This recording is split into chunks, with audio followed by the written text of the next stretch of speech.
Hi, I'm Tyson Franklin, and welcome to It's No Secret with Dr. T. This is a bonus episode. Now, the reason I've decided to make it a bonus episode because it was too long to be a 5-minute Friday, and it's also a solo episode.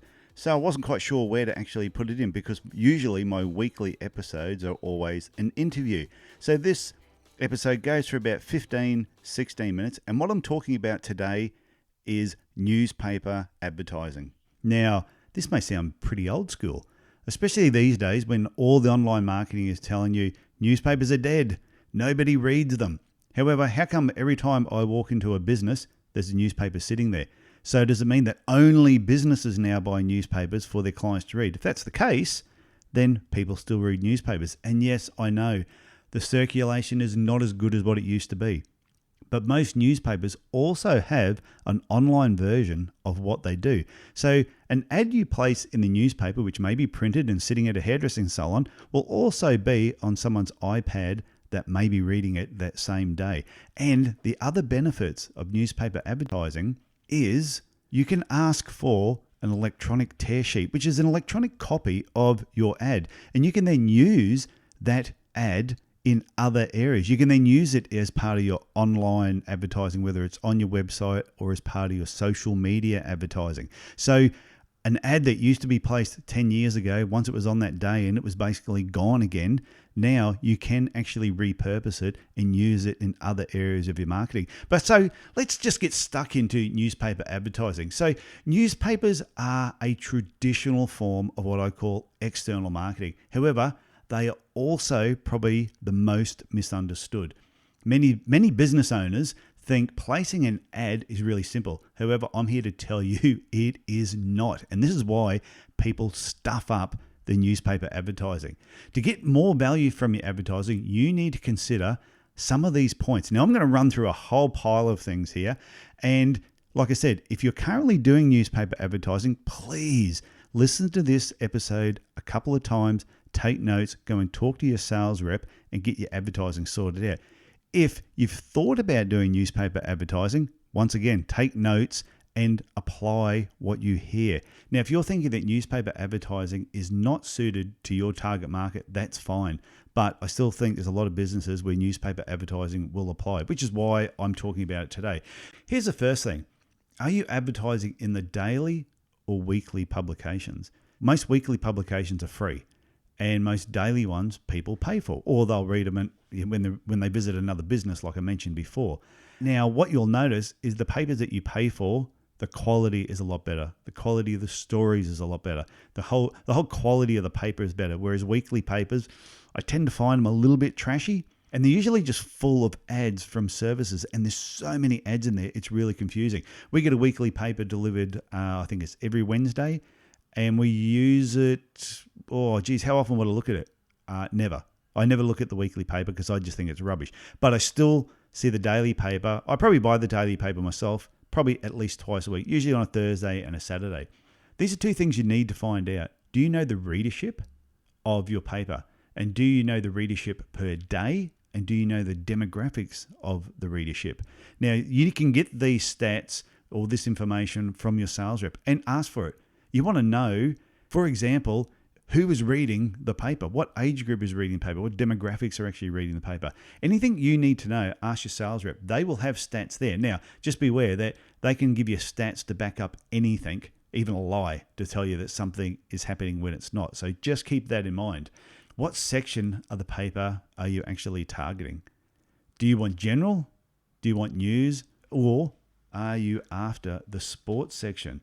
If you think about your business, who is it that you're actually targeting? And so what section of the paper are they going to be reading? If you're a sports store, then advertising in the general news may not be where you want to be. You want to be in the sports section. Now, I know that's a ridiculous example, but look at your business. Who comes into your business? Where do they go first? I know myself personally, I always go straight to the sports. Then I work my way from the sports section and I work my way to the front of the paper. The other part you've got to think about is, are you going to advertise in a features section, such as health or business. So a lot of newspapers will have a certain section where they just kind of talk about health, maybe on a Tuesday, or they talk about business on a Wednesday, or they might have a food reviews on a Thursday. Does that suit your business? If it does, then maybe that's the day that you need to be advertising. Do you want to be in the first half of the paper or the second half of the paper?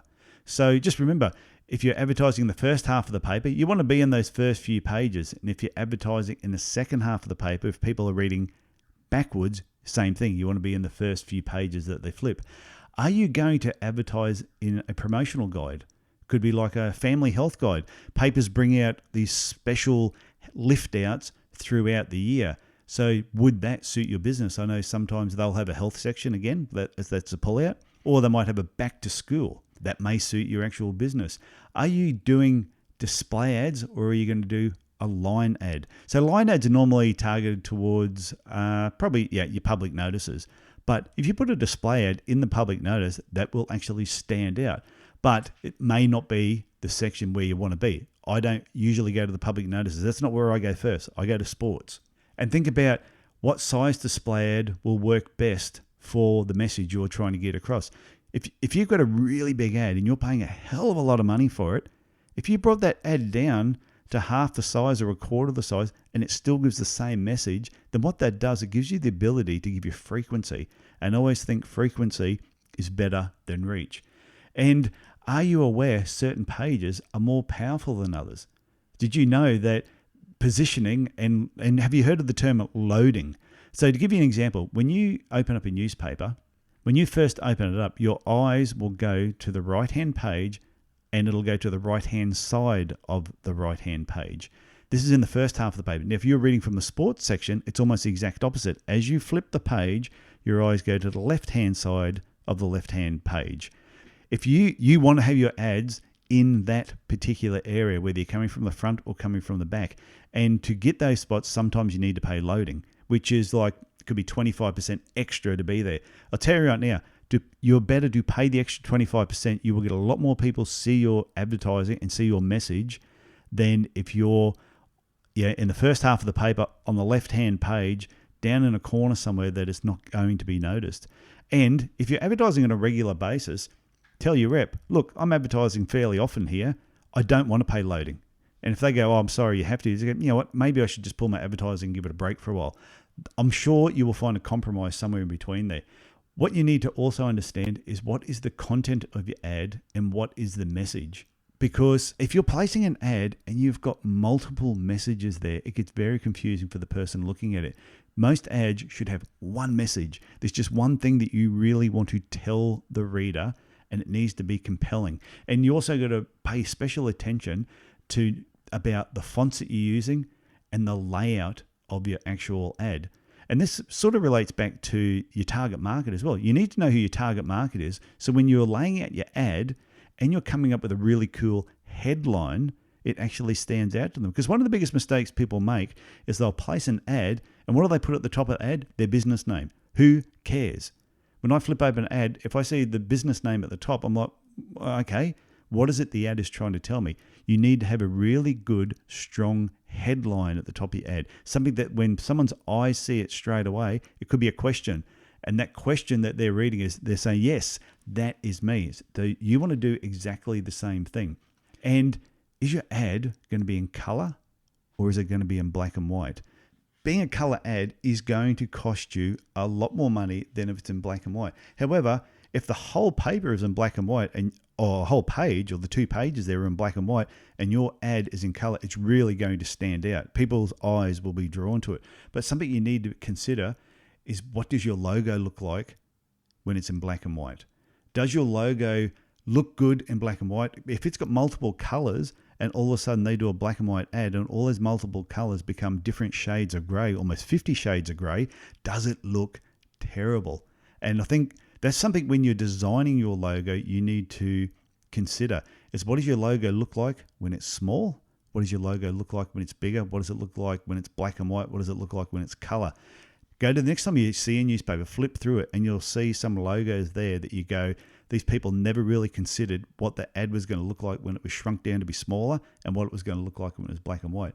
And are you going to use photographs in your advertising? Photographs really stand out. If you have a really good photo with a really good headline and minimal text that really gets the message across, people will get the message and people will then pick up the phone, or they will email you, or they'll make contact with you somehow. And are your photographs high quality? That's the other part. It's fine to put a photo there, but if it's a little bit grainy, and once again, if it doesn't look very good when it's black and white, then you need to take that into account. And the other part, how frequently will you be running your ad? Now, I mentioned this before. If you've got a really big ad, but you can bring the ad down and make it smaller, and maybe you have to pay loading to get it in the right position, but you can run it more often, frequency is always better than reach. And here's another point. If you're going to be doing newspaper advertising and you're going to do it on a regular basis, doesn't mean you're doing it every week, but fairly regularly, ask for editorial space. You just tell them that if I'm going to be advertising on a regular basis, I want editorial space. And it might be, you might just be advertising, I'm going to advertise once a week for 4 weeks. As part of your negotiation, always ask for editorial space. And if they say, no, I don't think we can give it to you, you go, oh, you know what? I may have to think about the sort of ads we're doing, because the radio told me that they could do something, or the TV told me we could do something. Fair enough. They'll go, okay, let me see what I can do. And I'll almost guarantee you will get some form of editorial space. It may only be 300 words, but 300 words is better than no words at all. And can you create a media release to coincide with your advertising? So a media release has to be newsworthy. A media release can't be just a blatant attempt to promote your business. It's got to be something, or when somebody reads it, when they're reading it, it's like, wow, that was really newsworthy. That was something that was interesting to the community. If it's just so obvious you're just trying to promote your business, you will never get the media release. So you might have some ads running about some new equipment that you have. Therefore, you contact the paper and you might get an editorial talking about how that equipment works, but then they may do a media release on you about how does that piece of equipment benefit the community? How much did you invest in it? How long have you been investigating or doing research and development in this area to bring that piece of equipment to your town, especially if nobody else has it? If you're the first one and you can get out there and tell people you have it, the newspaper will help you do this because it's newsworthy. It's going to help the community. And as you can see, newspaper advertising is more complicated than it seems. And this is why people make mistakes. They'll get a rep. They'll say, I want to place an ad. They'll say, how much do you want to spend? It'll be X amount. They'll go, I can give you this size and I can give it to you this many times. And then they think nothing else of it. If you go through all those points that I told you, and even if you only use half of them, you're going to find your newspaper advertising is actually going to put money in your pocket instead of just taking money out of your pocket.